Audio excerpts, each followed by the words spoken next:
السلام علیکم۔ سوچو اگر تمہارا بچہ ہاسپٹل کے بستر پر موت و زندگی کی کشمکش میں ہو اور ڈاکٹر کہے علاج تب ہوگا جب رشوت دو گے، کیا کرو گے آپ؟ حرام دو گے یا اللہ پر بھروسہ رکھو گے؟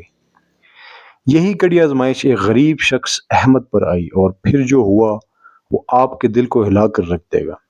احمد ایک محنت کش، غریب مگر ایماندار شخص تھا۔ وہ دن رات پسینہ بہا کر روزی کماتا لیکن کبھی جھوٹ یا حرام کا سہارا نہ لیتا۔ اس کی زندگی سادہ تھی مگر دل مطمئن تھا۔ ایک دن اچانک اس کا چھوٹا بیٹا سخت بیمار ہو گیا۔ وہ فوراً ہاسپٹل بھاگا۔ ڈاکٹر نے رپورٹ دیکھنے کے بعد کہا بچے کا علاج ممکن ہے لیکن پہلے کچھ دینا ہوگا۔ احمد نے حیرت سے پوچھا، کیا مطلب؟ میں تو پہلے ہی فی دے چکا ہوں۔ ڈاکٹر نے آنکھیں جگمگاتے ہوئے آہستہ سے کہا، میرے بغیر یہ علاج آگے نہیں بڑھے گا۔ تمہاری رشوت دو ورنہ کچھ نہیں ہو سکتا۔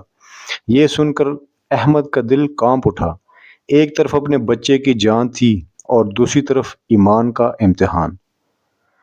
دوسری طرف سلمان کی کہانی۔ اسی شہر میں احمد کا ایک دوست سلمان رہتا تھا۔ وہ ظاہری طور پر کامیاب لگتا تھا، نوکری میں اونچا عہدہ، شاندار گھر، مہنگی گاڑیاں، لیکن یہ سب رشوت اور حرام کی کمائی کی وجہ سے تھا۔ وہ ہمیشہ احمد کو کہتا، دوست، ایمانداری سے کچھ نہیں بنتا، رشوت کے بغیر آج کے زمانے میں گزارا نہیں، دیکھو میں کہاں پہنچ گیا ہوں۔ لیکن حقیقت یہ تھی کہ سلمان کے گھر میں سکون نہیں تھا۔ بیوی ناراض رہتی، بچے نافرمان تھے اور ہر وقت گھر میں جھگڑے ہوتے۔ احمد کا فیصلہ۔ اس نازک وقت میں احمد نے ڈاکٹر کی طرف دیکھا اور کہا، میرا بیٹا زندہ رہے یا نہ رہے، میں حرام کا 1 روپیہ نہیں دوں گا۔ میرا یقین ہے کہ شفا اللہ کے ہاتھ میں ہے، نہ تمہارے اور نہ تمہارے پیسوں کے ہاتھ میں۔ ڈاکٹر نے کندھے اچکا دیے اور علاج میں کوتاہی برتی۔ احمد نے روتے ہوئے اللہ کے حضور ہاتھ اٹھائے، یا اللہ، تو ہی میرا سہارا ہے۔ اگر میں نے تیری رضا کے لیے رشوت سے انکار کیا ہے تو میرے بچے کو شفا عطا فرما۔ کچھ دن گزرے اور سب کی حیرت کے لیے احمد کا بیٹا آہستہ آہستہ صحتیاب ہونے لگا، بغیر رشوت دیے، بغیر کسی بڑے علاج کے۔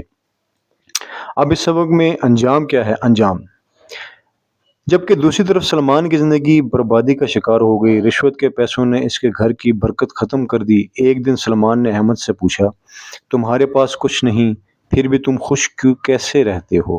احمد نے مسکرا کر کہا، اے میرے دوست، سکون رشوت میں نہیں، اللہ پر بھروسہ کرنے میں ہے، حلال روزی کمانے میں ہے، مگر اس میں برکت اور اللہ کی رضا ہے۔ یہ سن کر سلمان کی آنکھوں میں آنسو آ گئے اور اس نے توبہ کی کہ اب بھی رشوت کبھی نہیں لوں گا۔ اس حوالے سے ایک حدیث پاک ہے، حضور پاک صلی اللہ علیہ وسلم نے فرمایا، رشوت لینے والا اور دینے والا دونوں جہنمی ہیں۔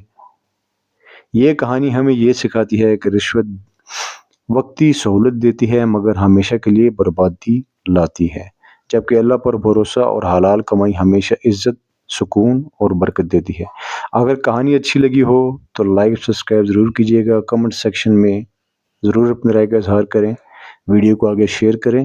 اپنا بہت سارا خیال رکھیں، مجھے اپنی دعاؤں میں یاد رکھیے۔ جزاک اللہ، اللہ حافظ۔